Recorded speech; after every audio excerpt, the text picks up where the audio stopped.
Olá, pessoal, boa noite. Estão me ouvindo? Boa noite, professor. Sim, estamos ouvindo. Visualizando a minha tela? Sim, Então vamos lá. Pessoal, hoje a gente vai dar continuidade. Vai entrar com vocês aqui o pessoal da nutrição da turma gerenciada. Não sei se vocês já estão cientes dessa questão. Você é da nutrição? Mais alguém? Vocês duas? Então, eu sou Jorge Pereira, o professor da disciplina Microimunologia, tá? A gente já deu início aqui apresentando a disciplina, a gente já deu início no assunto, mas vocês podem acompanhar esse início nas aulas gravadas que estão na plataforma, tá? Eu só vou fazer uma pequena introdução aqui para que vocês entendam do que a gente está falando e do que a gente está tratando, tá? Então, como eu falei aqui, o nosso assunto, a nossa disciplina é microimunologia, e nós começamos a disciplina o assunto imunologia, tá? Então, nós temos visto até aqui que o sistema imunológico, eles são um grupo de elementos que interagem entre si para cumprir uma determinada função dentro do meu sistema, que no caso é a defesa contra a entrada de antígenos.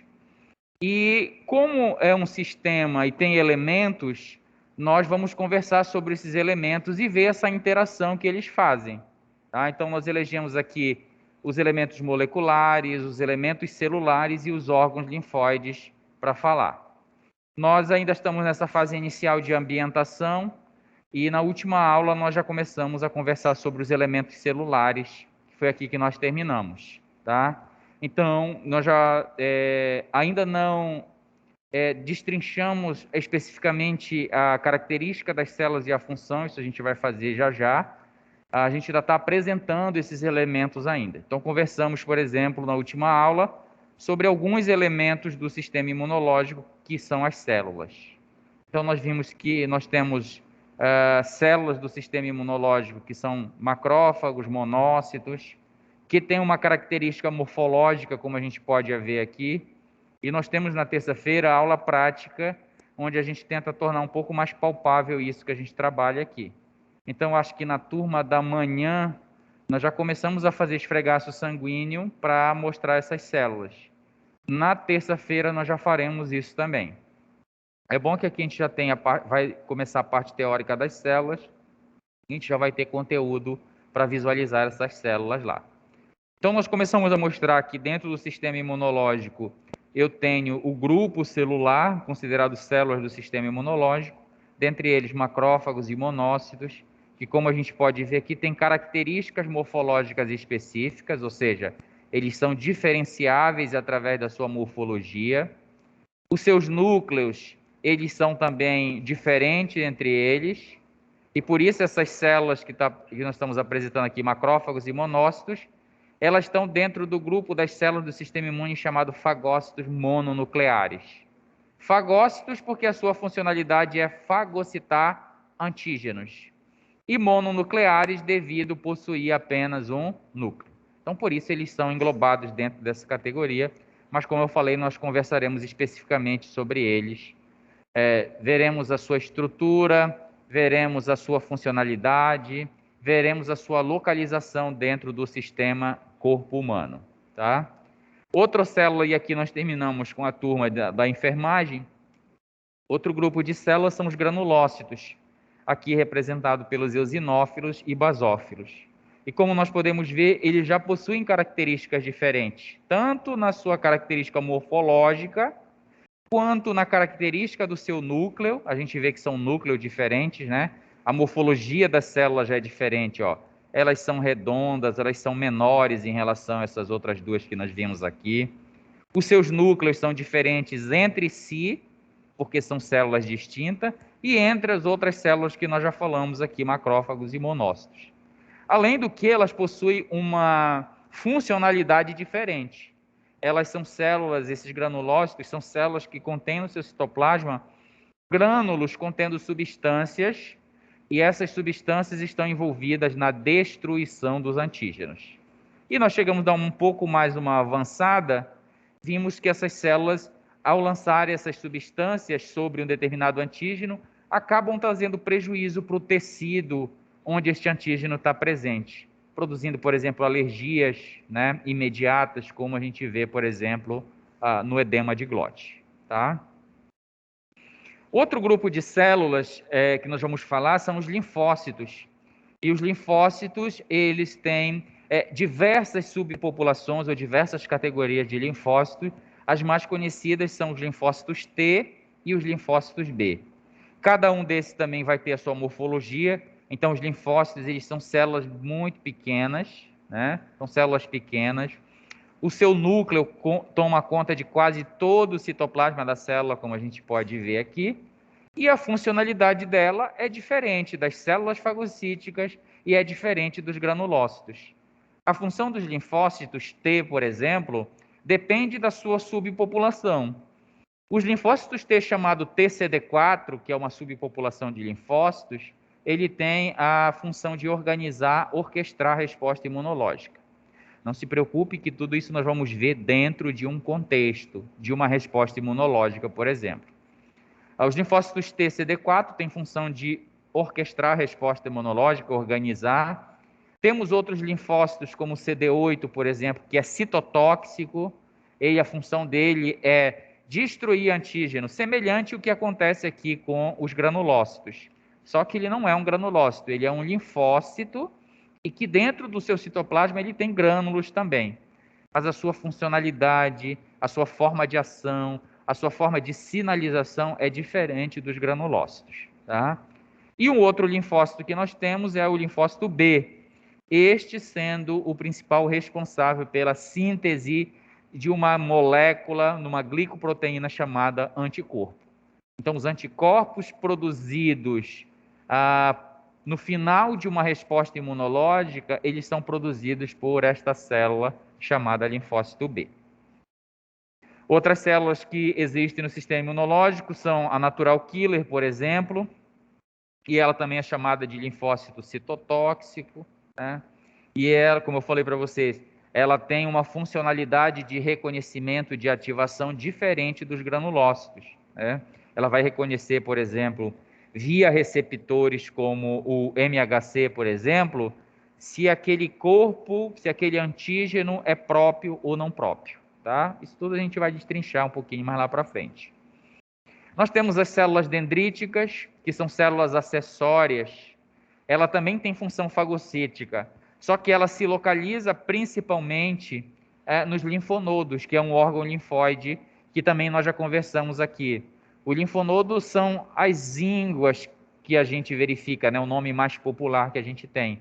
E ele fica localizado em regiões estratégicas, como o pescoço, aqui trato respiratório superior, regiões axilares, regiões inguinais, é onde preponderantemente eles estão. Mas eles também estão distribuídos como se fosse uma rede intrincada por todo o meu sistema.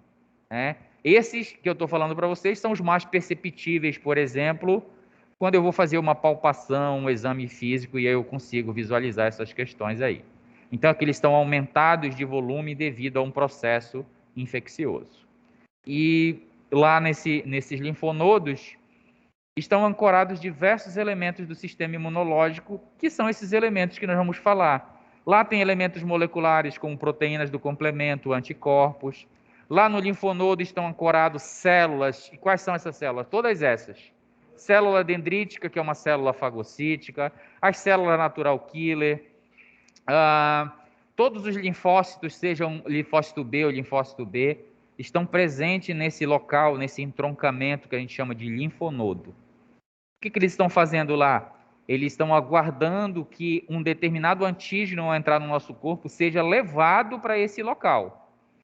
E uma das principais células que faz esse intercâmbio, esse transporte de antígeno, é a célula dendrítica. Ela está ancorada no linfonodo, mas ela também, como célula fagocítica, ela está migrando no meu sistema com o objetivo de identificar um antígeno, capturá-lo, cumprir a sua função, que é fagocitar e destruir, mas ao mesmo tempo levá-la para o linfonodo para que esse antígeno seja apresentado para esses elementos que estão ancorados lá. É por isso que a gente vê o infartamento do linfonodo quando há uma migração exacerbada de células para este ambiente. quando há migração ou o transporte de uma grande quantidade de antígenos. E aí, ao chegar lá nesse ponto, onde eu tenho muitos elementos ancorados, alguns deles passam a se multiplicar. Então, essas células ancoradas lá, elas têm um determinado número.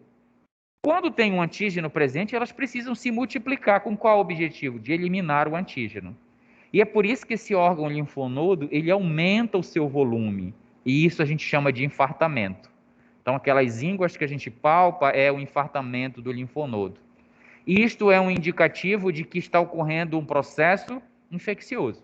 E como nós já chegamos a comentar aqui, o local do infartamento me dá um indicativo. Oi, alguém quer perguntar? Oi, alguém quer perguntar? O infartamento desse linfonodo num determinado local, ele me dá uma indicação de onde provavelmente esse antígeno entrou. Visto que se ele entra pelo trato respiratório, ele é levado para os linfonodos mais próximos. Então, se eu tenho infartamento dos gânglios da região do pescoço, significa que a porta de entrada desse antígeno provavelmente foi o trato respiratório. Se eu tenho infartamento da região inguinal, desses linfonodos da região inguinal, provavelmente a porta de entrada do antígeno foi a região geniturinária, né? E assim eu vou entendendo onde provavelmente esse antígeno entrou. Há determinadas situações, né, exceções mais esdrúxulas de infecções mais graves, em que eu tenho o que eu chamo de infartamento sistêmico. E aí eu terei o infartamento dos linfonodos de todas as regiões do meu corpo. E isso também tem um significado. Significa que esse antígeno que entrou no meu corpo, ele está presente de forma sistêmica. E aí eu posso pensar numa infecção na corrente sanguínea, uma sepse, posso pensar em determinadas patologias como o câncer, por exemplo. Vejam só, já falei isso e repito. Não quer dizer que quando há um infartamento seja essas coisas que eu estou falando. São possibilidades que isso é apenas um exame clínico, né? Físico que eu estou fazendo. Eu preciso me amparar em outras informações coletadas, laboratoriais, anamnese do paciente, para poder definir o que está acontecendo, tá? Então, não é para você ver alguém que tem um infartamento de linfonodo em várias regiões e dizer você está com câncer. Não é assim que funciona, tá? Isso é um indicativo, uma sugestão do que possa estar acontecendo. Mas antes que eu afirme, eu preciso me amparar com outras informações coletadas, tá? Então, se eu suspeitar que é um câncer, eu preciso definir por outros exames que é um câncer. Se eu suspeito que é uma infecção na corrente sanguínea, eu tenho a tendência de solicitar a coleta de um material sangue para ser feita uma cultura, para ver se tem algum micro-organismo circulante ali na corrente sanguínea, tá? Então entendam que é uma ideia que se tem em relação do que está acontecendo com o meu sistema pode ser uma infecção mais séria e por isso a resposta do meu sistema imunológico nessas proporções com o infartamento do linfonodo. Os outros elementos que nós vamos... Oi? Alguém quer perguntar? Eu, Sofia. Pode perguntar, professor, Sofia. E a sepse? Ela ocorre como, assim, nesses casos? Ela está perguntando na questão da sepse. A sepse, na verdade, é quando um determinado micro-organismo adentra a corrente sanguínea, né? E nós sabemos que não é fácil. A corrente sanguínea é um sistema que a gente chama de sistema circulatório, e lá dentro ele é muito vigiado pelos elementos do sistema imunológico. Tanto que nós vamos procurar essas células que a gente está conversando onde? No sangue. Então tem muitas células do sistema imunológico nos nossos líquidos corpóreos, sangue, linfa, né? Tem também no tecido, mas na questão da sepse, a corrente sanguínea ela é normalmente estéril. Ou seja, não tem o micro-organismo de microbiota, que são os micro-organismos que vivem com a gente na superfície da nossa pele e das nossas mucosas. Mas eu estou falando de superfície. E o sistema circulatório, ele é profundo. E o acesso a esse sistema, ele não é facilitado. Então, para um micro-organismo chegar na corrente sanguínea, não é de forma facilitada. Mesmo que ele consiga chegar, eu tenho todos esses elementos do sistema imunológico para combatê-lo. Então, o estabelecimento dele também não é fácil. Então, dentro das áreas de saúde, como é que a gente entende que esse micro-organismo chega lá? Depende, tem vários mecanismos. Um deles são procedimentos invasivos. Então, quando eu passo um catéter, seja ele periférico, seja ele central, entende que é periférico e central? Então, o catéter que eu estou colocando nos meus capilares, das minhas veias periféricas, e um catéter central é um catéter que eu insiro por uma veia mais calibrosa, como a subclávia, jugular, e esse catéter vai ficar lá dentro do átrio. Isso tudo tem uma representatividade, tá, pessoal? Então, por exemplo, professor, por que eu coloco um catéter lá dentro do coração? Tem um objetivo. Então, eu preciso, por exemplo, um paciente internado numa unidade de terapia intensiva, ele está com uma determinada gravidade, ele tem uma parada cardíaca, por exemplo. Então, eu preciso ter um acesso mais central, em que, por exemplo, eu possa administrar uma droga que eu quero efeito rápido e imediato. Então, o pessoal da enfermagem sabe muito bem disso, né? Numa parada cardíaca, eu preciso de respostas rápidas. E eu jogar numa periferia, não. Então, eu já jogo dentro da bomba cardíaca, que ela já joga para todo o corpo. Muitas drogas, inclusive, agem diretamente na própria bomba cardíaca para voltar ela a funcionar. São as tentativas que a gente faz. Mas eu volto na questão de esses procedimentos invasivos necessários nessas situações, eles também são uma porta de entrada para micro-organismos, para antígenos. Que dentre eles, nós falamos aqui, o pessoal que estão começando hoje, nós temos diversos tipos de antígeno, várias fontes, e uma das fontes principais são os micro-organismos. Então, um catéter dentro do coração, em que eu vou administrar uma medicação, e eu jogo junto com essa medicação, se eu manipular inadequadamente o micro-organismo, ele vai cair direto na corrente sanguínea. Mas como nós vimos, é uma das formas de chegar lá. Se estabelecer lá, são outros 500. O micro-organismo levado para lá, ele tem que ter a capacidade de sobrevivência nesse ambiente inóspito que é a corrente sanguínea. Porque, como nós vimos, muitos elementos do sistema imunológico vão estar prontos lá. Vão estar presentes lá e vão estar combatendo. Então, quem causa infecção corrente sanguínea são micro-organismos altamente capacitados a sobreviver nesse ambiente. E o embate vai ser grande, o estabelecimento vai ser difícil. Mas muitas das vezes eles aproveitam este ambiente corrente sanguínea somente para ser veiculado, para ser levado para outros ambientes. Então, se eu injetei de forma inadequada uma medicação contaminada, eu manipulei esse catéter com as minhas mãos desprotegidas, eu acabo veiculando esses micro-organismos para lá. Se esse catéter persiste por muito tempo instalado, também é um dos fatores que propiciam a levada desse micro-organismo para a corrente sanguínea. E como falei, é um veículo, né? E ele vai levar sangue, está presente em todo o nosso sistema. Qualquer lugar que eu faça uma perfuração, sai sangue, né? Então, aqui perifericamente tem sangue, demonstrando que esse sistema circulatório ele está intrincadamente dentro de todos os nossos sistemas. Tá? Então, esse micro-organismo foi levado para a corrente sanguínea, ele pode se estabelecer em qualquer órgão. Então, ele não vai ficar sempre circulante na corrente sanguínea, porque lá é um ambiente inóspito, mas ele vai ser levado para outros ambientes.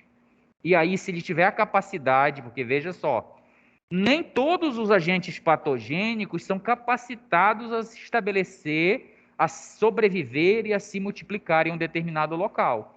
É por isso que eu tenho patógenos que causam pneumonias, eu tenho patógenos que causam infecção da pele. Mas dentre esses patógenos, temos alguns que são capacitados a sobreviver em diversos locais. E aí, se esse patógeno que pode sobreviver em diversos locais cai na corrente sanguínea, o que vai acontecer? Ele vai se estabelecer em diversos órgãos. Aí eu tenho uma infecção generalizada que a gente chama de sepse. Entenderam? Mas precisa de diversos fatores para que isso aconteça. Tá? Uma outra informação que eu queria acrescentar é que este é um dos mecanismos de chegada desse micro-organismo na corrente sanguínea. Temos outros? Temos. Então, eu posso ter uma pneumonia e depois ter uma sepse? Sim ou não? Posso. porque há uma conexão muito Pode. íntima entre o trato respiratório e a corrente sanguínea. Então, esse meu micro-organismo que está causando a pneumonia, daqui a pouco pode passar para a corrente sanguínea. Eu posso ter uma infecção no meu dedão do pé e este micro-organismo causar uma lesão da pele e daqui a pouco ele invadir a corrente sanguínea? Pode. E esse micro-organismo que Sim. caiu na corrente sanguínea, que entrou lá pelo meu dedão do pé, pode causar uma pneumonia? Sim ou não? Pode. É uma via de mão dupla. Então, assim como passa para a corrente sanguínea, passa da corrente sanguínea para outros ambientes. E isso é mais comum do que nós possamos imaginar. Tá? Isso acontece muito.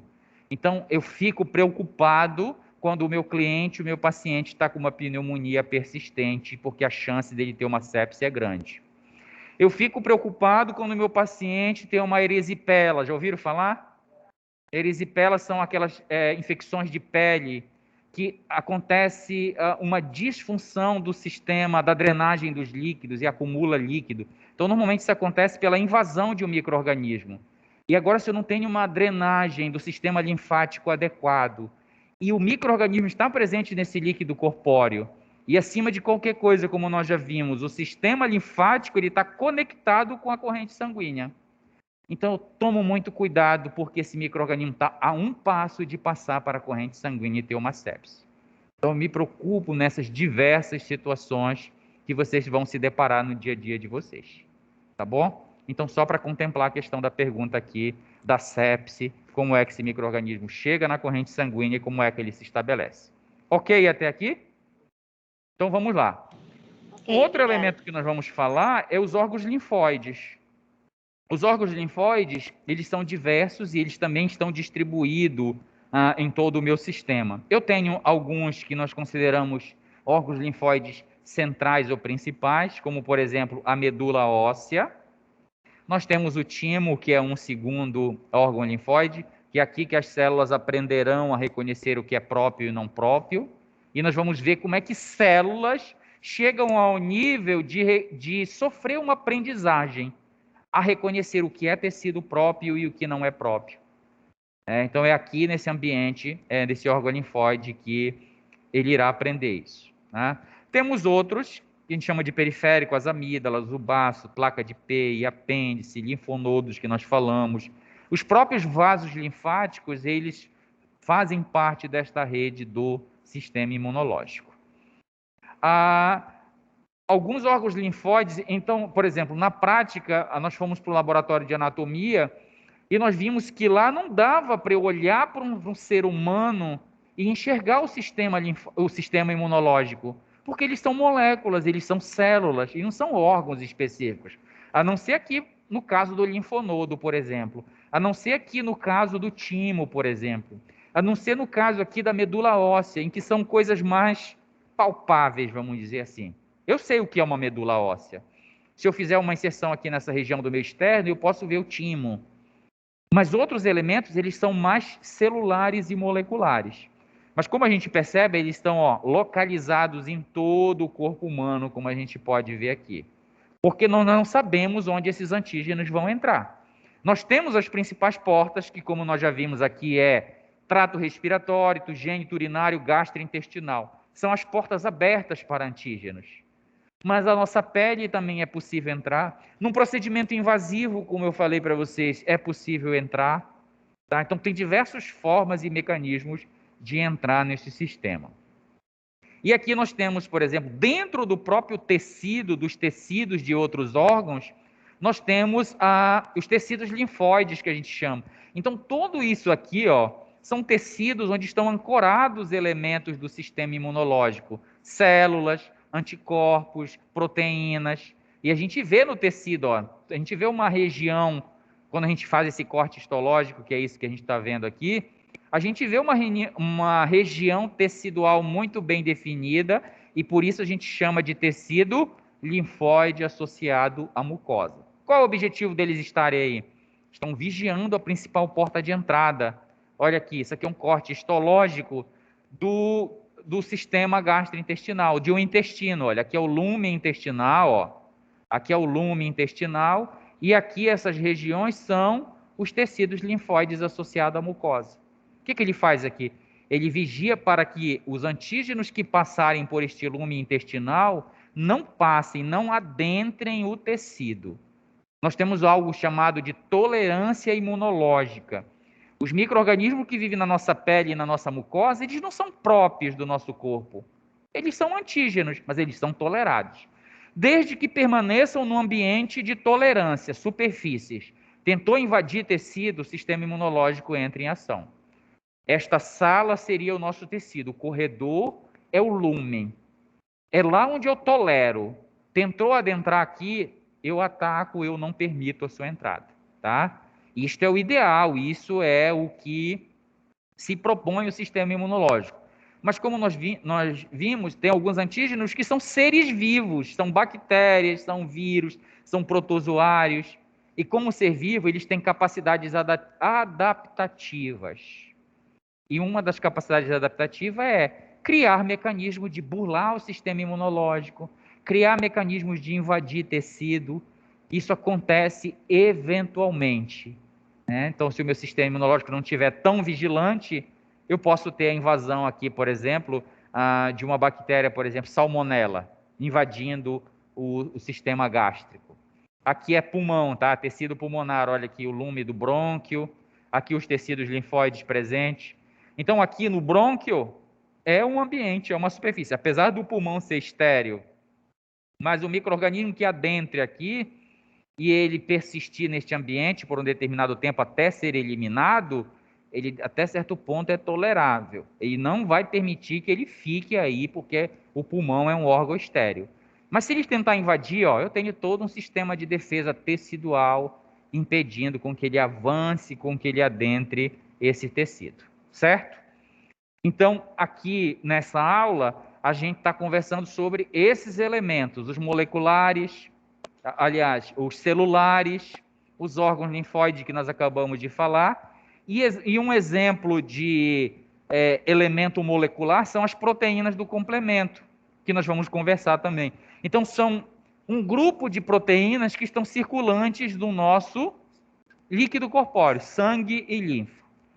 Nós vamos ver o objetivo dela e parece assim que é planejado a forma de ação dessas proteínas. Ela tem uma, então a gente vê aqui que é um grupo de proteínas, ó, e ela tem uma funcionalidade de formar poros na superfície de células. Então, se entra uma bactéria, ela pode ser morta pelo sistema das proteínas do complemento, que a gente chama de sistema complemento.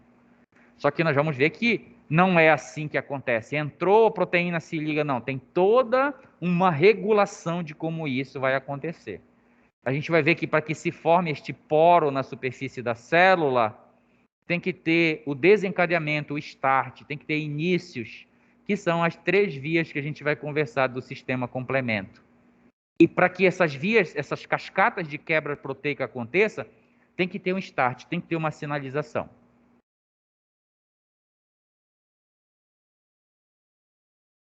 Não. Tem algumas patologias associadas à deficiência da produção dessas proteínas. Então, vejo que elas são tão importantes que se eu tenho uma deficiência genética, e nós sabemos que a síntese proteica ela vem de uma informação genética. Então, se eu tenho uma deficiência genética e não consigo produzir essas proteínas, eu tenho repercussões sistêmicas de defesa, inclusive uma defesa imunológica inadequada, pela simples falta ou ausência de uma dessas proteínas, e uma delas é a C9, tá? Então, nós vamos conversar aqui desse sistema também, vamos ver como é que ele inicia, vocês vão ver o quão bonito é isso, né? Que é tudo coordenado, né? O início dessas cascatas para, no final, ele formar poros em superfície de células.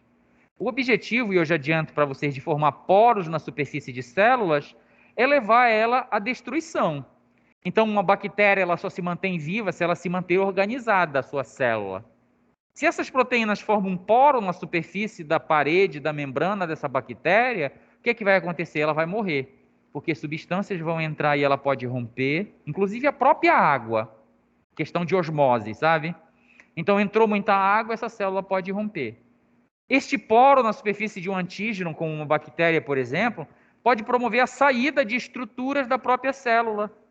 E eu perdendo estruturas, eu não consigo me manter mais organizado. Então, veja, é um grupo de proteínas que tem função de eliminar células, antígenos, substâncias estranhas, células estranhas que entram no nosso sistema. Tá? E aí é o terceiro grupo de elementos do sistema imunológico que vamos trabalhar. Vamos trabalhar com células, com órgãos linfóides, vamos trabalhar com elementos moleculares, como o sistema complemento e os anticorpos. Então, as coisas que nós já falamos aqui, vamos tentar colocar aqui dentro dessa figura, para a gente tentar enxergar. Porque, como eu falei para você, esses elementos não são palpáveis. Eles têm as suas repercussões que a gente vai conseguir visualizar. Então, por exemplo, aqui nesta figura tem toda uma resposta imunológica montada. Então, vamos lá tentar olhar aqui um pouquinho. Nós temos aqui um tecido cutâneo, e nós vimos que tecido cutâneo é uma barreira para a entrada de antígenos. E esta barreira precisa ser rompida. E as formas de rompimento dessa barreira de proteção chamada pele pode ser através de uma abrasão, de uma lesão, de um trauma, da inserção de um procedimento invasivo, de uma cirurgia. Nesse exemplo aqui foi um ferimento, né? Simples que aconteceu, abrindo uma solução de continuidade na pele, uma ferida. E esse ferimento acabou introduzindo junto antígenos. De qual fonte? De fonte dos micro-organismos. Então entrou micro-organismos patogênicos aqui na pele. E aí nós vamos começar. Que elemento é que vai entrar primeiro em ação? Os elementos que estiverem mais próximos. E um elemento celular que sempre vai estar presente em todos os tecidos são as células fagocíticas. Em todo e qualquer ponto do teu corpo, elas estarão circulando. Em todo e qualquer tecido, elas estarão circulando. Na cavidade do teu corpo, no teu peritônio, elas estarão circulando. Então, elas são o pelotão de vigilância do teu sistema, corpo humano. E aí, em qualquer ponto que entre um antígeno, vai ter alguém para reconhecer isso como estranho. É o que a gente vê aqui, ó. Eu já tenho uma célula, aqui, lógico, é uma figura representando apenas uma célula, mas na realidade, no verdadeiro, é mais de uma célula, tá? Isso aqui só é uma exemplificação. Então, eu tenho uma célula fagocítica, inclusive já fagocitou uma bactéria aqui, tá vendo ela no interior do citoplasma do fagócito? Eu pergunto, esta célula sozinha vai dar conta de eliminar todas essas bactérias que estão aqui? Não. Então, o que ela vai fazer? Ela vai pedir ajudas. E ajuda, ela precisa sinalizar para outras células. Uma das formas de sinalizar, nós já conversamos aqui também, que a forma de comunicação entre as células é diferente da nossa comunicação, que é através do olhar, de sinalização, da voz. As células têm duas principais formas de comunicação. Quando estão próximas, contato, ligação. Elas se ligam uma na outra, elas têm receptores na superfície, e esta ligação é uma forma de comunicação entre uma célula e outra. A distância, através da produção de moléculas, como citocinas, por exemplo. Tá? Então, aqui, tem alguma célula, outra célula fagocítica para ele entrar em contato e pedir ajuda? Não.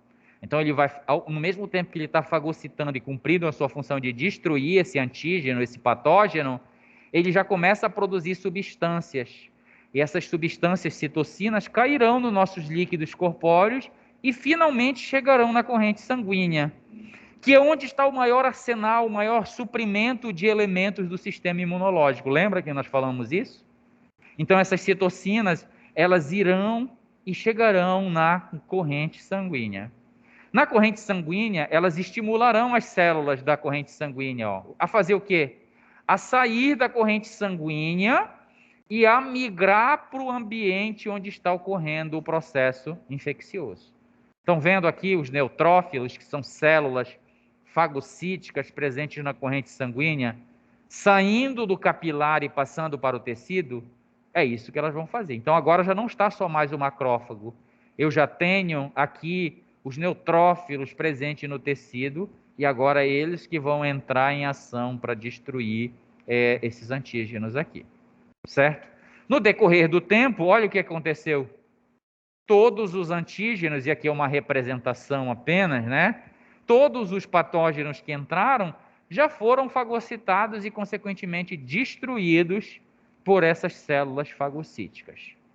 Isso é a parte inicial, isto é o pelotão de frente do sistema imunológico. São as principais células que entram em ação. Se for apenas 2 antígenos, eu posso sozinho, como um macrófago, resolver isso ou não? Imagina que aqui entrou só 2 bactérias. Eu poderia resolver sozinho? Poderia.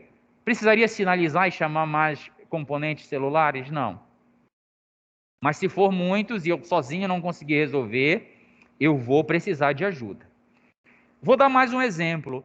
Se há uma persistência desse antígeno, e mesmo eu chamando essas células fagocíticas, eu não conseguir resolver, o que é que eu vou fazer? Eu vou chamar um outro pelotão de células. Que, na verdade, tudo isso acontece paralelamente. Quando essas células fagocitam, elas processam ou destroem esse micro-organismo e elas apresentam na superfície o que é estranho, que pode ser uma molécula desta bactéria apenas que é estranho. Vou fazer um parêntese aqui. Todos os seres vivos, independente se são células ou são seres macroscópicos, eles compartilham determinadas características. Então, se é um fungo, uma bactéria ou uma célula animal que é a nossa, todos temos membrana, concorda comigo? E todas são bicamadas fosfolipídicas. Então, isso será considerado estranho? Não. Então, muitas das vezes é um fragmento do micro-organismo, uma proteína, uma molécula de superfície que será estranho. E é isso que será apresentado para quem? Para os linfócitos, que é aquele grupo de células que nós falamos. E é ele que vai orquestrar a resposta para produzir mais linfócitos, para estimular linfócito B, por exemplo, a produzir anticorpos.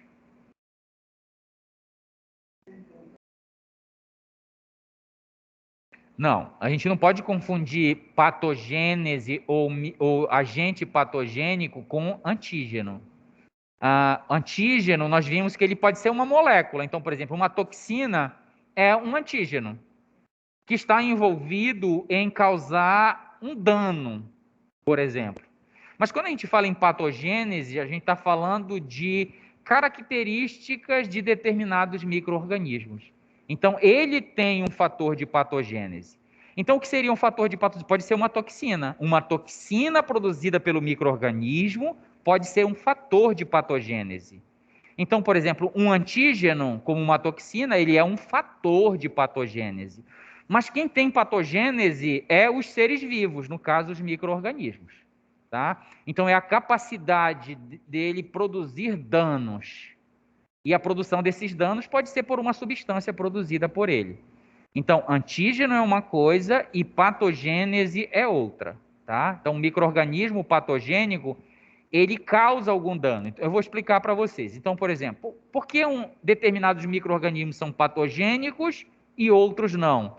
Porque uns têm capacidade de causar dano e outros não. Vou falar de alguns fatores de patogênese. A capacidade de invadir tecido. Se o micro-organismo tem capacidade de invadir tecido, invasão tecidual é um fator de patogênese ou não? Sim, porque esta invasão vai promover uma repercussão ambiental, inclusive danos do tecido. Então, é uma capacidade. A patogênese é uma capacidade que o micro-organismo tem de causar dano. Então, invadir tecido é um fator de patogênese. Produzir uma substância como uma protease, por exemplo, é um fator de patogênese. Possuir, por exemplo, estruturas que permitam a sua sobrevivência é um fator de patogênese. Então, por exemplo, bactérias flageladas, elas têm uma vantagem em relação às que não têm. Então, flagelo seria também um fator de patogênese. Se eu tenho uma substância que me protege, por exemplo, como cápsula, por exemplo, que é um gelzinho em volta das bactérias, que somente as encapsuladas têm, a cápsula seria também um fator de patogênese. Tá? Então, quando eu falo de patógenos, eu falo em relação à capacidade que determinados seres vivos têm de causar dano. Né? Se nós trouxermos para os seres humanos, é a mesma coisa. Tem pessoas que são más e tem pessoas que são boas. Tem pessoas que causam dano e pessoas que não causam. Qual é a diferença entre Osama Bin Laden e a Madre Teresa de Calcutá? Todos são humanos, mas um tinha uma vertente maléfica, danosa, outra, pelo contrário, né? Causava o bem, cuidava das pessoas. Tá? Só para a gente ter um entendimento maior, certo? E Então, professor, oi, pode perguntar. posso perguntar, assim, tem um órgão específico, assim, responsável pela formação de anticorpos? Ela está perguntando se tem um órgão específico pela produção de anticorpos. Não. Quem é que produz anticorpos? Os linfócitos B. Então, eu tenho células responsáveis pela síntese, pela formação dos anticorpos. E esta célula é o linfócito B. É ela que produz anticorpos. Tá? Então, não é um órgão. É uma célula produzindo uma molécula que é a glicoproteína chamada anticorpo. E quando nós falamos aqui no início da aula, e para o pessoal da enfermagem nós já conversamos exaustivamente sobre isso, um sistema é um grupo de elementos que interagem entre si. E aí a gente vê a interação. Um elemento celular produzindo um elemento molecular, um anticorpo, por exemplo. Então, tenho relação. Tenho citocinas estimulando células, por exemplo, são moléculas. Então, aqui a gente viu os órgãos linfóides ancorando células, ancorando anticorpos. Então, a gente consegue ver essa relação íntima entre órgãos linfóides, células e as moléculas como anticorpos, proteína do complemento.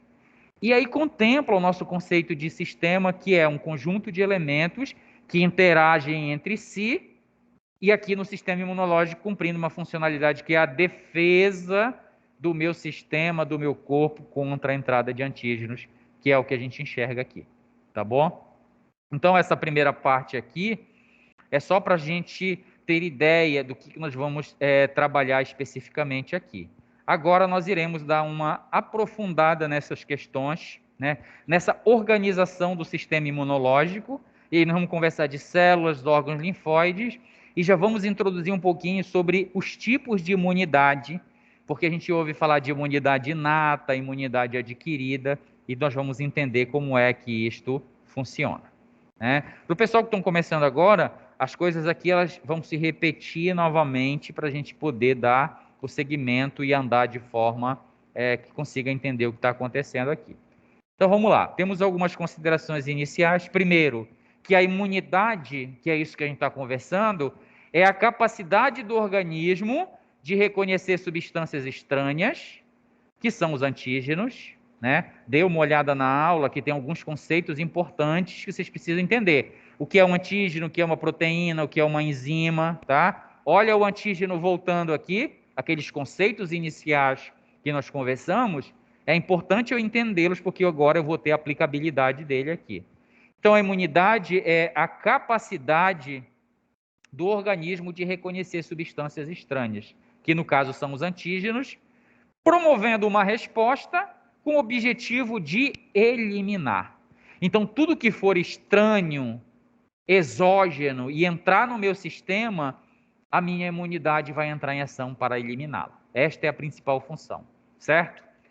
As fontes de antígeno nós já vimos aqui também, e para quem está começando hoje, as principais fontes de antígenos são micro-organismos, que nós vimos que não é todo ele que é considerado antígeno, mas pode ser um fragmento dele, pode ser uma proteína dele, que é estimulante para o meu sistema imunológico, que é estranho para o meu sistema humano. Então, uma das principais fontes é micro-organismos. Substâncias não próprias, que como nós vimos aqui, não são só micro-organismos que são um próprio alimento, a fuligem do carro, o pólen, né, das flores, das plantas. Para algumas pessoas isso é altamente estimulativo do sistema imunológico, principalmente para os alérgicos. Tá? Então nós temos categorias de antígeno, desde os mais simples até os mais potentes, que a gente chama de superantígenos, que é aqueles que estimulam abruptamente o sistema imunológico, como por exemplo um veneno de serpente, que nós já chegamos a comentar aqui também. Isso é considerado um superantígeno. O meu sistema imunológico nem dá tempo para ele montar uma resposta, porque ele entra e causa desarranjo abruptamente, que o meu sistema imunológico não tem tempo de responder em tempo hábil, tá? E aí nós já vimos que nessas situações eu tenho que já entregar para o meu sistema uma resposta imunológica pronta. E uma resposta imunológica pronta não é células que eu vou injetar. Eu vou injetar os anticorpos pronto contra aquele antígeno. Então eu tenho o soro antiofídico, é um concentrado de anticorpos contra as proteínas do veneno da serpente. Por que eu faço isso? É uma forma de intervir. Porque se eu deixar o sistema imunológico responder, não vai ter tempo hábil. O dano vai ser maior do que a capacidade de organização. Como nós já conversamos aqui também, o sistema imunológico ele precisa de tempo para responder. Não é de uma hora para outra, né? Então a produção de anticorpos aqui ela leva 5, 7 dias para acontecer. E a inserção de um superantígeno com um veneno de serpente, se ele permanecer 7 dias no meu corpo, os danos serão localizados, depois sistêmicos. E aí pode levar até a morte, tá bom? Então, outra fonte, as substâncias não próprias, células anômalas, por exemplo. Que anômalas? Aquilo que não faz parte, que não é próprio, como acontece, por exemplo, na neoplasia, um câncer, é as minhas células que perderam o seu controle replicativo e elas já não são mais células próprias, elas sofreram modificações. E aí agora ela já não é mais própria do meu sistema. Então, é um antígeno, uma célula neoplásica? Sim. Uma célula transplantada, como nós conversamos, uma transfusão sanguínea, uma célula sanguínea de um indivíduo, uma hemácia de um indivíduo, não é idêntica do outro indivíduo, né? Ele tem açúcares na superfície, que é o que a gente chama de tipos sanguíneos, do tipo A, B, AB, do tipo O. Essas características são peculiares de cada indivíduo. É por isso que, como nós conversamos aqui, a transfusão ou o transplante desse sangue é tecido também, tá, pessoal? O transplante desse tecido de um indivíduo, ou dessas células de um indivíduo para outro, tem que ser compatibilidade. O açúcar da superfície da hemácia do doador tem que ser igual ao açúcar da hemácia do receptor. Porque senão, se for ao contrário, o sistema imunológico do receptor vai combater aquilo, vai destruir e vai trazer diversas repercussões. Então, essas são as fontes de antígeno, ou seja, de onde é que vem essas substâncias que são estranhas para o nosso corpo? Dos micro-organismos, de substâncias não próprias, de células anômalas, neoplásica, transplante. O principal objetivo da imunidade, como nós vimos, é destruir e eliminar. Então, mas para que isso aconteça, precisa acontecer o reconhecimento de que aquilo é estranho, e por isso esses elementos que vamos conversar, eles vão aprender a reconhecer o que é próprio e não é próprio. Depois que eles aprenderem, eles vão para o seu posto de trabalho, que é todo o corpo ficar circulando, fica ancorado nos órgãos linfóides, como nós vimos lá. E o reconhecimento dessas moléculas, ela precisa ser perfeita, né? Reconhecer o que é estranho. Depois de reconhecer o que é estranho, eu vou metabolizar. O que vocês entendem por metabolização? O que é quando eu metabolizo algo? Eu quebro, né? Então, eu pego algo mais complexo e transformo em algo mais simples. Isso significa metabolização.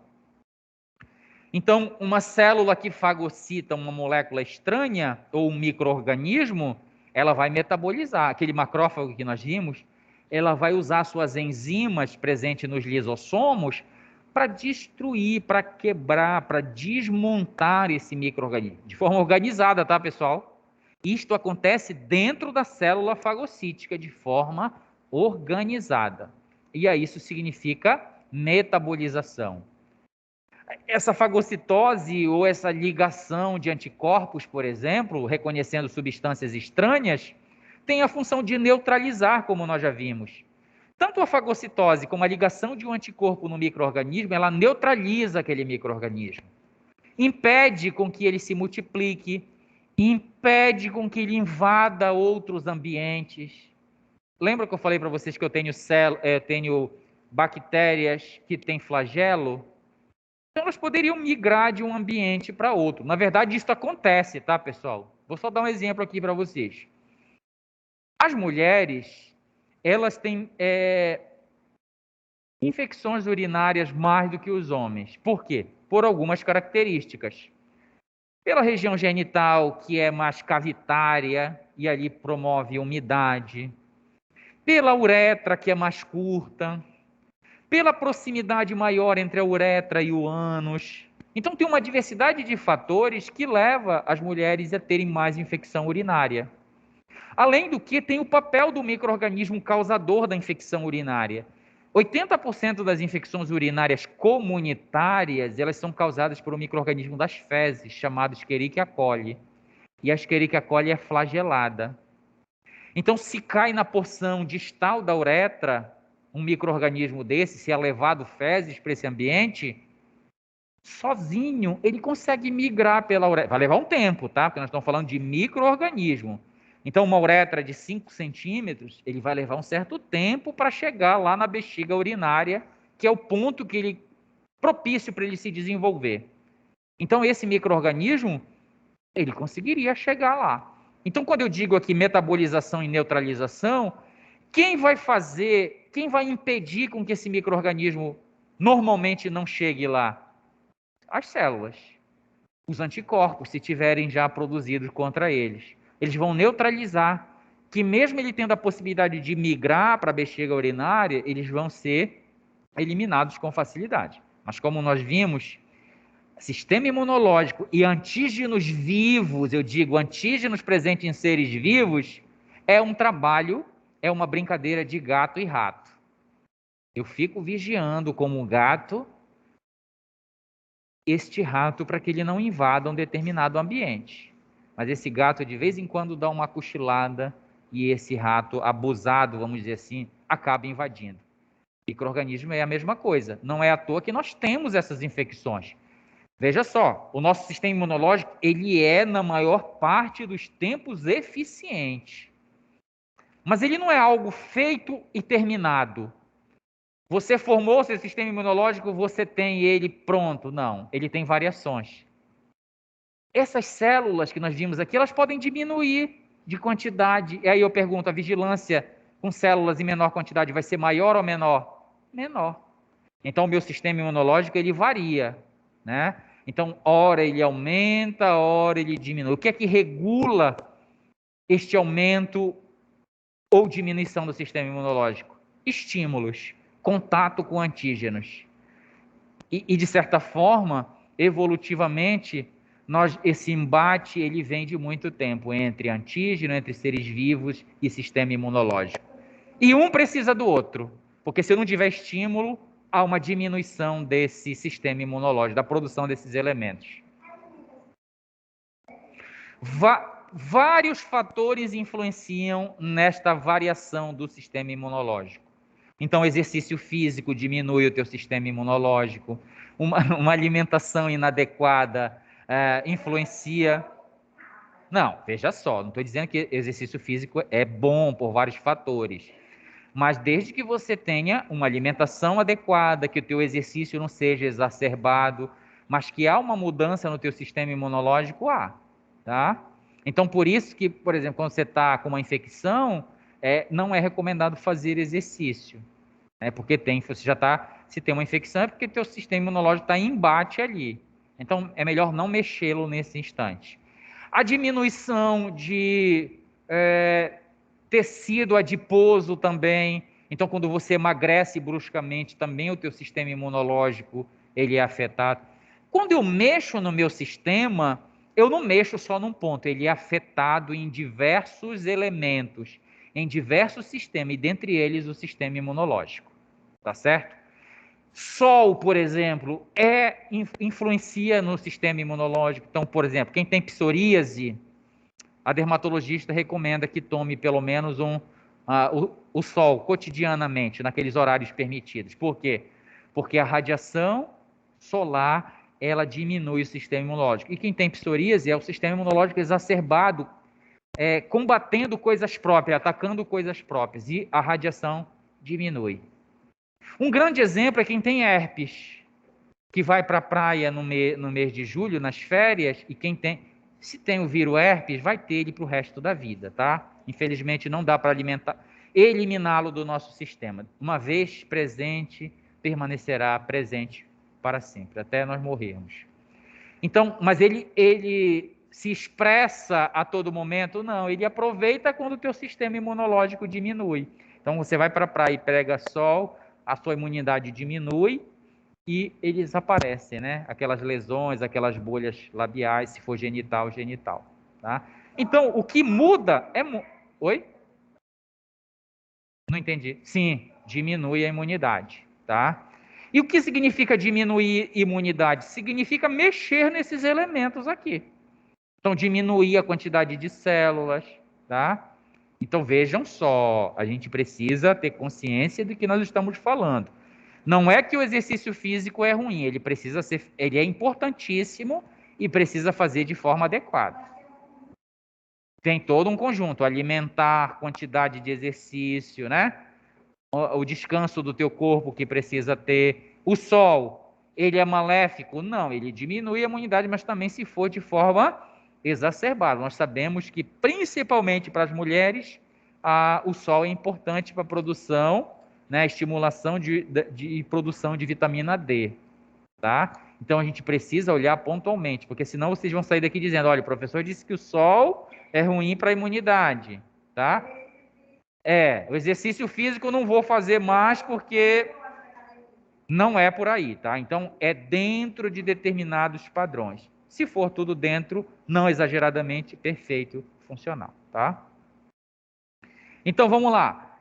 O sistema imunológico ou a imunidade reconhece essas moléculas estranhas, metaboliza, ou seja, processa, destrói, quebra em coisas menores, neutraliza, com a função de que final? De eliminar.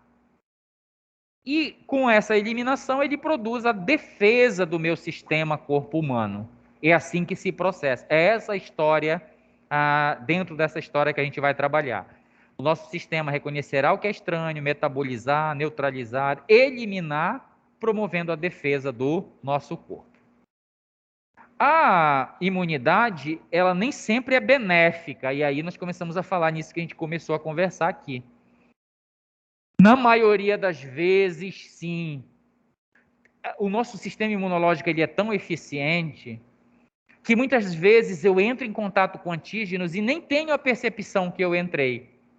As infecções subclínicas, por exemplo, eu entrei em contato com antígeno, não produzi sinais clínicos nenhum, o meu sistema imunológico eliminou ali silenciosamente. Mas se eu for olhar, por exemplo, nos meus líquidos corpóreos, se eu tenho anticorpos contra determinado micro-organismo, talvez eu tenha, mas nem tenha desenvolvido a infecção. Tinha um professor de virologia que dizia: a única memória que não cessa é a memória imunológica. Aqui fica as informações, aqui fica, vamos dizer, não é poderia dizer as cicatrizes deste contato, mas eu melhoraria. Aqui fica os elementos produzidos por esse contato. Um deles é o anticorpo.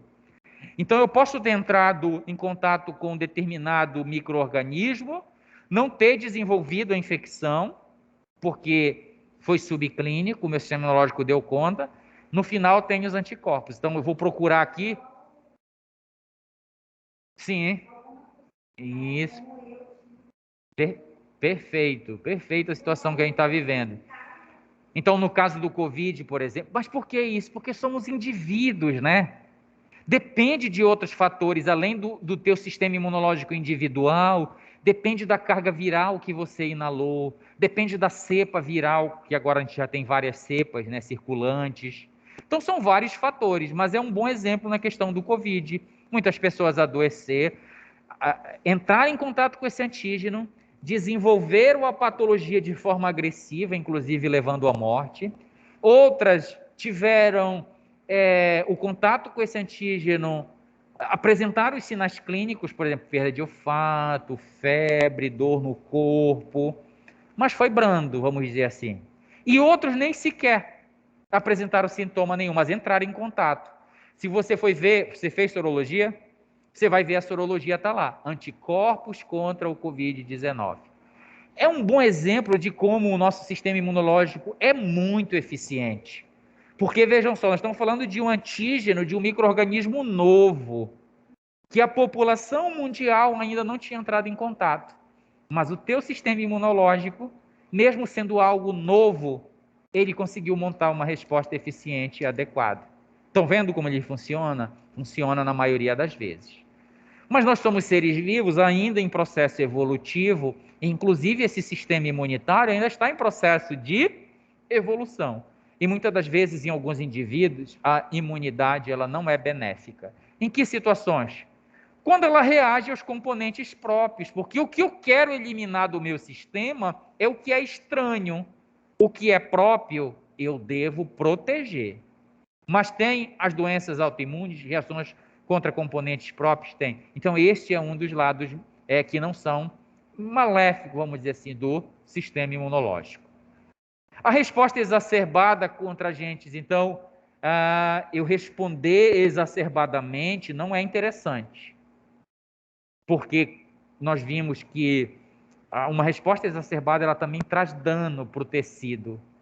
Então, a alergia que eu tenho, o edema de glote que eu tenho, é uma resposta muito abrupta do sistema imunológico. E a gente vê os danos teciduais que promove, né? No caso das alergias e do edema de glote, edema naquele tecido e o fechamento do meu trato respiratório, tá? Então, por quê? Porque foi produzido muita substância, liberada muita substância, e isso a gente entende como uma resposta exacerbada. É lógico que o objetivo de produzir substâncias é para eliminar o antígeno, mas tem repercussões no tecido também? Tem. Eu acho que eu já comentei aqui, é como se fosse uma guerra, em que eu quero eliminar o inimigo. Então imagina que essa sala de aula é o terreno onde está o meu inimigo, e eu vou jogar uma bomba. Com qual objetivo? De eliminar o meu inimigo. Mas eu pergunto, essa bomba vai danificar também quem não é o inimigo que eu estava querendo atingir? Vai. Então, se eu jogo uma bomba menor, talvez o dano seja menor. Se eu jogo uma bomba mais potente, a destruição, concordam comigo que será maior? Eu vou ter quase certeza que eu vou eliminar o meu inimigo, que no caso aqui do sistema imunológico é o antígeno, mas o dano tecidual será maior, o dano na cidade será maior. No caso do sistema imunológico, o dano no tecido será maior. E eu tenho áreas críticas do meu corpo, que são os órgãos mais, vamos dizer assim, necessários para o meu corpo. Pode ter uma resposta exacerbada no meu pulmão, por exemplo, se ele vai causar dano, não é ideal. Mas pode acontecer? Pode. Aí o dano no pulmão será grande. Hoje uma aluna perguntava sobre tuberculose e perguntou se o não tratamento da tuberculose ou as recidivas da tuberculose trazem problemas. Sim, nós bem sabemos disso. Porque a persistência do inimigo lá, que é o micro-organismo, que é o antígeno, vai promover também uma resposta exacerbada e contínua do sistema imunológico. E esses dois fatores, micro-organismo, antígeno e ação do sistema imunológico, o dano vai ser desde os mais simples, quando eu consigo cessar essa infecção no início, e se persiste, se tem recidivas, o dano será maior ainda. Tá? Então, é neste ponto que eu quero que vocês olhem também, que uma resposta, além da conta exacerbada, ela é danosa para o hospedeiro, né? Porque vai promover lesão no hospedeiro no ambiente tecidual onde está acontecendo. As alergias também, nós vimos que também é uma resposta exacerbada e ela não é interessante, porque ela promove danos. Doenças autoimunes, que nós, pelo menos eu conheço pessoas que têm doença autoimune. E o que é a doença autoimune? É a ação do sistema imunológico contra o próprio. Então é um descontrole, um erro que acontece, que eles acabam agora reconhecendo. Então, por exemplo, acho que a artrite reumatoide é uma doença que o sistema imunológico ataca as nossas articulações. Então, a articulação é própria, os constituintes das articulações são próprias. Mas chega um momento em que o sistema imunológico começa a montar resposta contra ela. E aí o que vai acontecer? Ele vai destruir a cartilagem, porque nós vimos que a função do sistema imunológico é reconhecer, processar, destruir, eliminar. E aí no decorrer do tempo, esse embate contínuo, essa destruição contínua, vai levar à perda da funcionalidade daquele órgão. E quem tem artrite reumatoide sabe o quão sofre com essas repercussões, né? Edema, juntas inchadas, atrofia da periferia, uma diversidade de repercussões negativas. Sim, lúpus eritromatoso, por exemplo. Vamos conversar sobre alguns aqui, para vocês terem ideia de que o sistema imunológico ele não é só benéfico. E aí a gente fala quando conversar sobre doenças autoimunes. Ele também não é benéfico quando eu tenho uma imunodeficiência, porque ele precisa de uma quantidade de elementos, ele precisa de uma organização para funcionar. Se eu tenho, por exemplo, um micro-organismo que ataca o sistema imunológico, eu posso produzir uma imunodeficiência, como no caso do vírus HIV, que ele destrói o linfócito TCD4. E vocês, se vocês lembram aqui no início da aula, eu falei que o linfócito TCD4 tem a função de orquestrar a resposta imunológica. Se o vírus infecta esta célula e mata, eu tenho a célula que orquestra a resposta imunológica, ela vai diminuir grandemente. E aí eu não tenho uma resposta eficiente. Inclusive, a insuficiência de produção de anticorpos. E aí a minha resposta é deficiente. Por isso eu chamo isso de imunodeficiência. Isso é perigoso, né? Perigoso porque o meu sistema não vai responder. O meu sistema agora vai estar o quê? Desprotegido. E aí é por isso que eu tenho infecções comuns nesses indivíduos.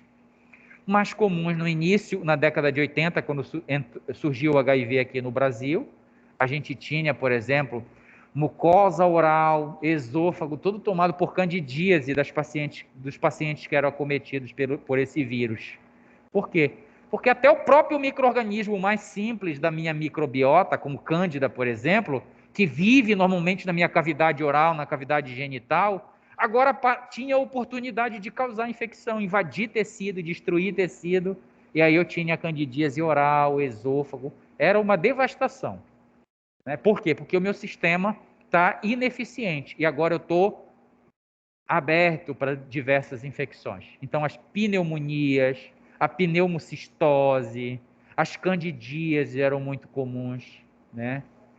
Lógico que agora a gente já tem, consegue viver, vamos dizer assim, razoavelmente saudável, né? Consegue conviver com o vírus, na verdade. Porque você diminui a carga viral, somando o medicamento adequadamente, né? Não tem mais aquela repercussão clínica que a gente via, emagrecimento, essas doenças que são acessórias, que aparecem, são as doenças que a gente chama de oportunistas, né?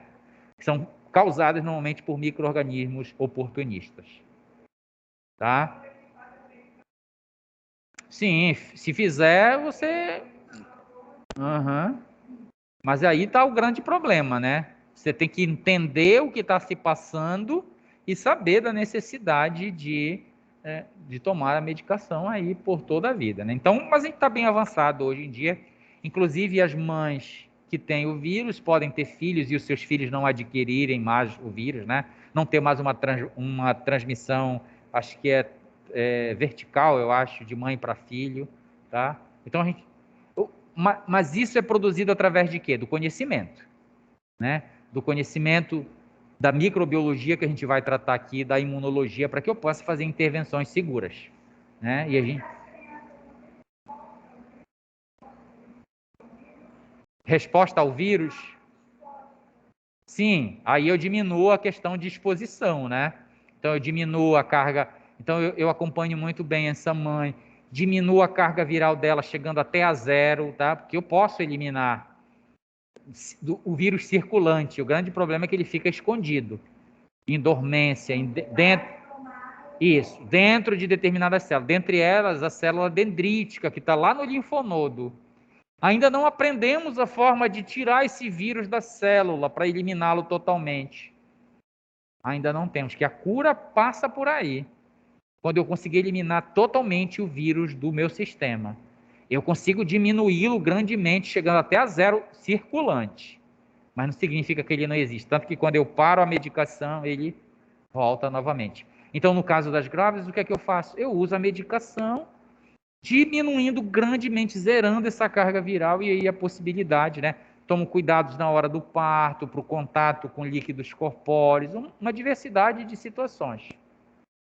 E aí eu já consigo fazer isso daí. Não é importante isso daí? Muito, né? Isso advém do conhecimento, certo? E aí nós vamos começar finalmente a conversar sobre as células. As células, elas, esse elemento celular, elas têm uma origem dessas células imunológicas. Elas vêm lá de um órgão linfóide que nós vimos, que é chamado de órgão linfóide principal, que é a medula óssea. Na medula óssea eu tenho o que eu chamo de célula-tronco.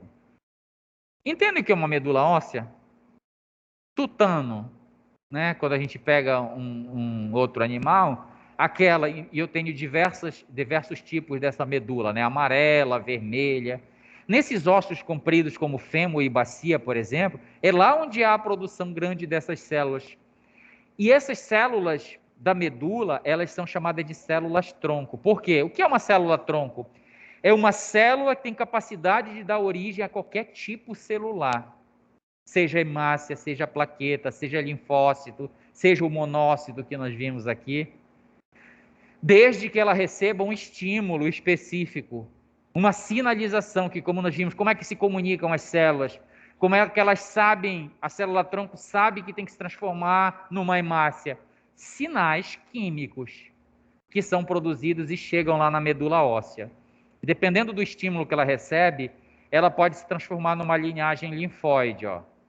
E aí ela vai formar os linfócitos. Professor, qual estímulo é esse? Eu estou exemplificando dois, ó. Interleucinas 3 e interleucina 7 são uma das substâncias que estimula essa linhagem linfóide para se transformar em linfócito. É uma sinalização celular, tá? Quando essas células-tronco recebem um determinado grupo de estímulos químicos, ela se transforma numa linhagem mieloide. Essa linhagem mieloide, ao receber outros estímulos, como por exemplo o estímulo da IL-3, do TNF, do GM-CSF, elas se transformam em várias células, como monócitos, macrófagos, neutrófilos, mastócito, basófilo e eosinófilo. São essas células que nós vamos conversar aqui. Os linfócitos são células do sistema imunológico e todas essas aqui também são. Só para dar uma amplificada que não é tão simples assim, aqui tem algo mais amplificado, tá? Só para mostrar para vocês que não é um único estímulo, uma única substância que vai fazer acontecer essa história toda aí. Mas vamos lá de novo, é a mesma situação, só para a gente fixar o conhecimento. Acompanhe comigo.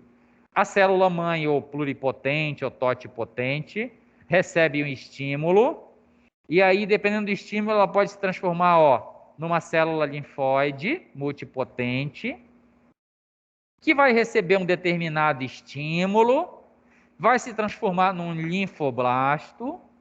Esse linfoblasto, ao receber determinado estímulo, vai formar as subpopulações de linfócito, que nós vamos conversar, linfócito T, linfócito B. Então, vocês estão entendendo que é um processo de sinalização até que uma célula pluripotente se transforme nas células que nós vamos trabalhar, que são as células do sistema imunológico. Então, se for por esta via, ela vai formar os linfócitos. Se esta célula receber um outro grupo de estímulos, ela vai se transformar numa outra linhagem, que eu chamo de mieloide multipotente. E aí vai receber, olha aí, a grande quantidade de estímulos que ela vai receber, até se transformar em precursores, né? Células precursoras que a gente chama, o eritroblasto. Então vamos lá, célula-mãe recebeu um estímulo, se transformou em mieloide, recebeu esse estímulo, se transformou em eritroblasto e depois se transformou no eritrócito, que são as hemácias. Então tem todo um caminho. Vamos lá para a plaqueta. A célula-mãe, lá na medula óssea, recebeu um estímulo, se transformou numa célula mieloide, recebeu outros estímulos, se transformou numa precursora chamada megacardioblasto, depois se transformou em plaqueta. Então, todos esses têm uma história que não interessa aqui para a gente, tá? O que eu quero de informação que fique para vocês? É que essas células do sistema imunológico que vão ter uma funcionalidade, elas são produzidas lá na medula óssea, por determinados estímulos. E aí elas serão produzidas. E aí eu vou ter os meus monócitos, neutrófilo, eosinófilo, basófilo, linfócito T, linfócito B, são sobre essas células que eu vou conversar. Outras células que não fazem parte do sistema imunológico, por exemplo, como eritrócito, plaquetas, elas também são formadas lá na medula óssea. Eu digo assim, não tem função no sistema imunológico direto, mas tem um papel coadjuvante? Tem. Nós vimos que quando houve lesão tecidual, o que forma primeiramente aqui? Não é um coágulo sanguíneo? E aí, quem é que forma coágulo? Plaqueta e eritrócito.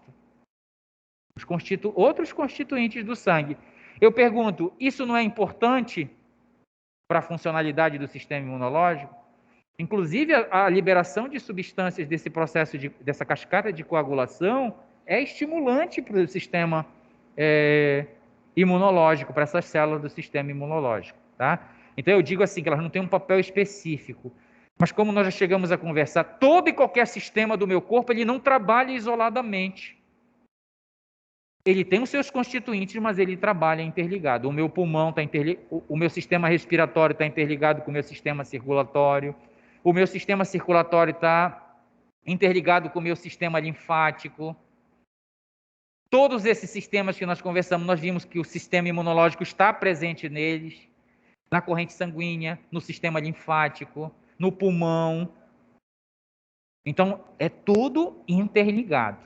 Então, nós não somos uma caixinha em que tem compartimentos que trabalham isolados. Não, nós somos uma caixa em que todos os compartimentos trabalham de forma organizada, interligados.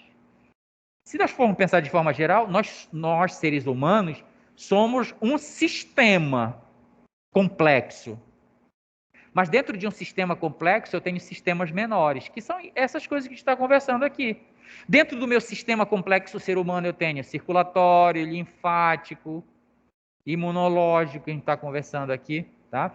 Então, entendam isso como a interligação, a inter-relação entre todos esses elementos.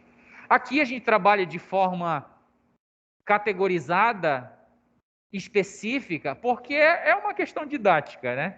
Não tem como eu trabalhar, por exemplo, todos os sistemas humanos com vocês. Então, eu fico responsável pelo imunológico, outro professor pelo sistema circulatório, né? Vocês terão essas disciplinas aí, principalmente o pessoal da área de saúde, da enfermagem, que vão trabalhar com anatomia, vão trabalhar, enfim, com todos esses sistemas aí. E o que eu peço para vocês é que olhem para essas disciplinas e para esses assuntos de forma interligada, assim como é o sistema vivo, que nós iremos trabalhar. Então, o pessoal da nutrição, o pessoal da enfermagem, o nosso objeto de trabalho é este sistema complexo, que nós estamos destrinchando aqui para entender um pouco mais. Agora eu tenho uma segunda responsabilidade aqui, né? De trazer a minha disciplina tanto para dentro da enfermagem quanto para dentro da nutrição. Em determinado momento a gente vai fazer esse intercâmbio. Eu preciso que vocês enxerguem este conteúdo aqui dentro da área de conhecimento de vocês. Tá? Então, em determinado momento eu vou estar puxando. Preciso da ajuda de vocês também para que perguntem, né? De dentro da área de vocês, da curiosidade, enfim, para que a gente possa desenvolver uma ideia legal aqui. Aqui a mesma figura de uma outra perspectiva só para a gente fixar. Ó, medula óssea, um fêmur, vamos dizer aqui, onde eu tenho uma célula-tronco, que é um outro nome que eu tenho para essas células, ó, célula-tronco, pluripotente, totipotente, né? A diversidade de nomes que tem. Mas isso tudo significa que ela tem capacidade de formar outros tecidos, outras células. Então, ó, a célula da medula recebe uma sinalização e se transforma aqui na linhagem linfóide. E aí ela vai formar os linfócitos, linfócito T, linfócito B, natural killer, né? A gente tem aqui o plasmócito, tá? O plasmócito é uma modificação da célula B. Quando eu digo que é um plasmócito, é a célula B modificada com a capacidade de produzir os anticorpos, né? Poderia dizer que a célula B estimulada, a gente chama de linhagem, chama de plasmócito, que transforma, que produz os anticorpos. Olha aí a célula-tronco da medula, recebendo uma sinalização, promovendo a linhagem mieloide. A linhagem mieloide, olha como ela produz células diversas, neutrófilos, monócitos, eosinófilos, precursores dos mastócitos, basófilos. As células sanguíneas, como nós vimos, plaquetas e hemácias. E esta figura aqui é importante para nós já pensarmos na localização dessas células. Porque vejam só, eu sou formado para exercer uma função, concordam comigo? Quando é que eu vou exercer a minha função? Quando eu estiver preparado. A gente está fazendo isso aqui, né? Estamos no segundo semestre, estamos no segundo passo de uma formação de 10 semestres, de 10 passos, para no final nós estarmos prontos. E depois que nós estivermos prontos, para onde é que nós vamos? Para o nosso ambiente de trabalho, concordam comigo? Para dentro da área que nós escolhemos, o pessoal da nutrição, o pessoal da enfermagem. As células é a mesma coisa. Depois que elas forem formadas, elas vão para os seus ambientes de trabalho. Então aqui, ó, formou na medula essas células iniciais e depois, olha aqui, onde é que elas estão em maior quantidade? No sangue. Então, depois de formadas, elas vão para onde? Para o sangue. É por isso que nós falamos que a corrente sanguínea é estéril. Porque a entrada de um antígeno aqui, ele vai se estabelecer com facilidade? Não. De um micro-organismo, ele vai se estabelecer com facilidade? Não. Olha a quantidade de elementos do sistema imunológico que tem aqui. Então, essas células após formadas, maturadas, como a gente diz, elas vão para os seus microambientes de trabalho. A maioria fica aqui na corrente sanguínea, nos nossos líquidos corpóreos, outras vão para o tecido, ó. Macrófago, mastócito, o plasmócito, né? Então, outras vão para órgãos linfóides, como nós vimos lá, para o linfonodo, para o tecido linfóide associado à mucosa. Então, após a formação, eles vão vigiar, cumprir a sua funcionalidade. Naquele exemplo que nós vimos lá, quem era que estava presente quando o patógeno entrou? A célula fagocítica, lá no tecido, ó, lá na pele que houve a lesão. Quando eu falei de alergia, eu falei de uma célula que está envolvida, como um mastócito, por exemplo, que está na mucosa. Então, esse tecido pele, tecido mucosa, eu digo, todos os tecidos muscular, adiposo, essas células estarão circulantes, principalmente as fagocíticas, que estarão circulando. Inclusive, dependendo do ambiente que ela está, ela recebe uma denominação. Então, se está no tecido do meu fígado, eu tenho um macrófago chamado de Kupfer. Se eu tenho na minha pele, se é o macrófago da pele, tem uma outra denominação. Mas isso aqui é só uma questão de denominações. O que é importante é saber que essas células elas vão estar localizadas ou nos nossos líquidos corpóreos, ou no nosso tecido, ou ancoradas nos órgãos linfóides. Ok? Então, nós já sabemos, quando olharmos, sabemos onde esses elementos vão estar presentes. E eu estou falando de elementos celulares. Os elementos moleculares, como anticorpos e proteínas do complemento, onde eles estarão? Em todo o corpo. Já que o líquido corpóreo também está presente em todo o meu corpo. Linfa, sangue, né? Se eu tenho uma abrasão da pele mais superficial que não rompeu um vaso, um microcapilar, sai aquele líquido esbranquiçado, que é a linfa. Já aconteceu isso com vocês? Já. Se aprofunda um pouquinho mais, rompe a região da corrente sanguínea, né, dos capilares, e aí tem sangue. Então, esse líquido corpóreo ele vai estar em todo o corpo. Então, todos esses elementos eles vão estar em todas as regiões do nosso corpo. Deixa eu só ver aqui o nosso horário. Ok. A gente vai começar agora a falar das células e nós vamos começar pelos monócitos, né, que são células mononucleares. E agora nós vamos conhecer a sua morfologia, a sua funcionalidade, a sua localização. Isso é importante, tá? Então, as células mononucleares, elas fazem vigilância constante. Função dela, fagocitose. E elas apresentam antígeno. A apresentação de antígeno é aquilo que eu falei para vocês. Ó, esta capa de caneta é um antígeno. Vou montar um outro antígeno aqui, ó. Esta capa de caneta com esta capa de pendrive é um antígeno. Quando eu digo que uma célula mononuclear como um monócito é uma célula fagocítica e que apresenta antígenos, significa isso aqui, ó. Esta minha mão é o monócito, função fagocitar. O que significa fagocitar?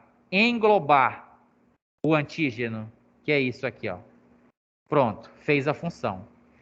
A função de apresentar, então, o que é que ela vai fazer ao fagocitar? Nós vimos lá, processar, metabolizar, quebrar isso aqui em moléculas menores. A segunda função é apresentar antígeno. Tudo isto, todo esse constituinte não é estranho. Então, o que não é estranho, ele reaproveita.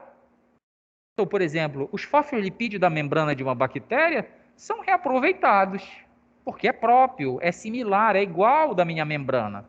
Então, vou usar para reconstruir as minhas membranas, por exemplo. Veja como é eficiente. Então, ele fagocita, processa, e o que for estranho, ele apresenta na superfície.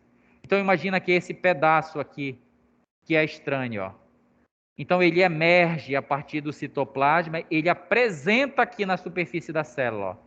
Isto é estranho. É para isto que você tem que produzir anticorpos. Por isso que a gente chama de célula apresentadora de antígeno. Então, ela é fagocítica e ela apresenta antígenos. Ela produz também substâncias, porque nós vimos que dá para trabalhar sozinho? Não. Eu preciso me comunicar, eu preciso sinalizar. Então, ela produz citocinas, né? Ela migra através da quimiotaxia que nós falamos. Lembra daquela imagem que eu mostrei? O monócito saindo da corrente sanguínea indo para o tecido? Nós já conversamos de quimiotaxia aqui no primeiro dia de aula. A quimiotaxia é quando eu migro na direção de um gradiente de concentração. Então, se lá no canto da sala tem um macrófago fagocitando um antígeno, uma bactéria, e ele produz uma citocina para me estimular, eu sou o monócito que estou na corrente sanguínea. Ele produz a substância à distância, cai no líquido corpóreo, passa para o sangue e me estimula. Essa estimulação tem uma diversidade de eventos que acontecem que promove a minha saída da corrente sanguínea e eu passo para o tecido. Como é que eu sei que eu tenho que migrar lá para o canto da sala onde está ocorrendo a infecção? Por quimiotaxia. Onde é que está mais concentrada a substância que me estimulou? Lá onde o macrófago está produzindo, lá está mais concentrado. Então, eu migro na direção de um gradiente de concentração. Na direção de onde aquela molécula estimulatória está mais concentrada. E aí, eu não tenho nenhum sentido que os seres, como célula imunológica, eu não tenho nenhum sentido que os seres humanos têm. Mas eu consigo achar o ambiente para o qual eu devo migrar, através do que a gente chama de quimiotaxia. Entenderam isso ou não? Então, eu vou na direção de onde está mais concentrado. Só para tornar mais palpável, eu já conversei também sobre isso com vocês. Um espermatozoide acha um óvulo por quimiotaxia também. O óvulo produz substâncias e o espermatozoide, ao migrar, ele migra em direção daquela concentração, daquela substância produzida pelo óvulo.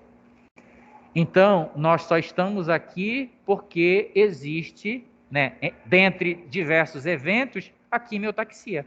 A capacidade de encontrar algo. Porque o espermatozoide não tem outra forma de encontrar. As células não têm outra forma de se comunicar, a não ser contato e a não ser a distância através de substâncias. E aí, se está muito concentrado para ali, eu migro naquela direção. Então, os monócitos, a função dele, ó, fagocitose. Ela é a maior célula vista no esfregaço, que é a aula prática que nós vamos fazer.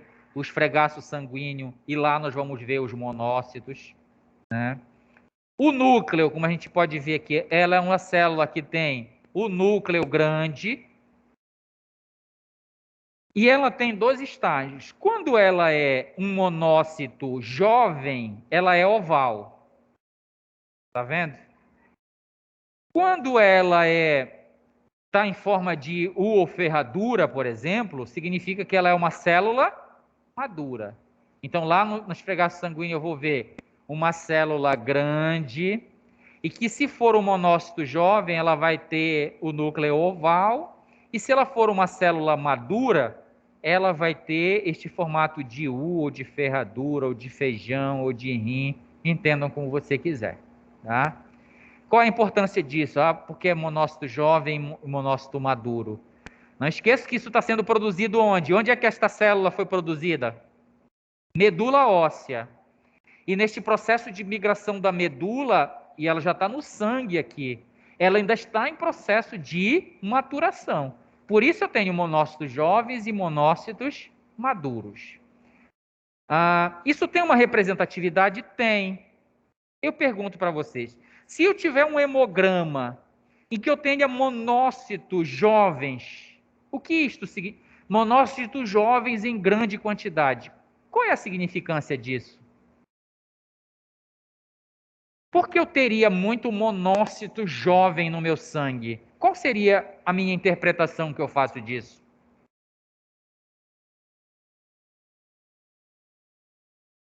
Eu posso ter uma infecção potente e essas células estão sendo exigidas em grande quantidade e não estão tempos de sofrer maturação. E aí aquela história da guerra. Eu estou formando um exército para ir para a guerra e a guerra aconteceu antes que os meus soldados estejam prontos. Eles vão para a guerra ou não vão? Vão. Mesmo não estando preparados. Os monócitos jovens, se tem muito antígeno e não estão conseguindo eliminar, ele vai. Ele tem função de fagocitose aqui. Não é porque ele está jovem que ele não tem. Ele não está totalmente preparado, totalmente maturado, mas ele vai ter essa funcionalidade e vai. Tá?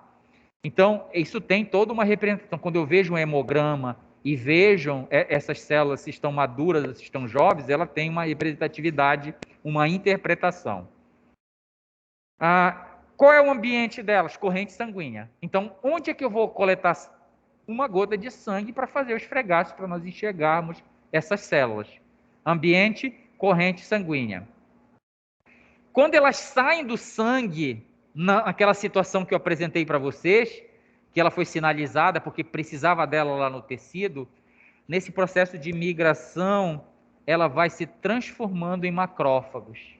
Então, os monócitos teciduais, eles são chamados de macrófagos. Então, se eu perguntar para vocês, qual é o precursor dos macrófagos? São os monócitos. Então, eles têm capacidade. Se eles estão na corrente sanguínea, eles estão como um monócito. Se eles saem da corrente sanguínea e vão para o outro ambiente, que é o tecido, eles vão se transformar em macrófagos.